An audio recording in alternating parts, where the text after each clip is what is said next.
इस ट्राइंगल के साथ आप टाइम, स्पीड या डिस्टेंस तीनों में से किसी भी चीज का आंसर निकाल पाएंगे बिल्कुल आसानी से, और आपको तीनों से रिलेटेड कोई भी फॉर्मूले को याद रखने या रटने की जरूरत नहीं है।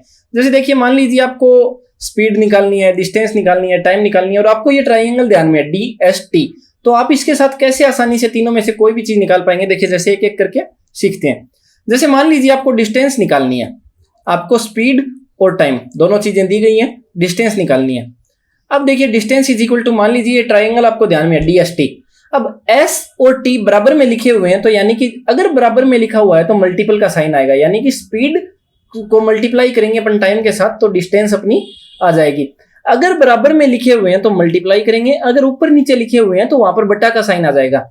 जैसे देखिए, मान लीजिए कि अब हमें मान लीजिए कि टाइम निकालना है, हमें डिस्टेंस और स्पीड दोनों चीजें दी गई हैं, तो यहाँ पर D ऊपर है, S नीचे है, तो यहाँ पे डिस्टेंस अपॉन स्पीड। अगर डिस्टेंस में स्पीड का भाग दे देंगे तो टाइम आ जाएगा। यानी कि कोई भी फॉर्मूले को रटने की हमें जरूरत नहीं है। अगर ये ट्राइंगल ध्यान है तो तीनों फॉर्मूलों को बिना किसी टाइम के अपन आसानी से याद रख सकते हैं। जैसे देखिए, मान लीजिए आपको स्पीड निकालनी है, डिस्टेंस और टाइम आपको दिया गया है, तो आपको सिंपली क्या करना है, D ऊपर है, T नीचे है, तो यहाँ पे D अपॉन T। इस तरीके से हम तीनों फॉर्मूला को आसानी से याद रख सकते हैं कि डिस्टेंस, स्पीड और टाइम के बीच क्या रिलेशन होता है।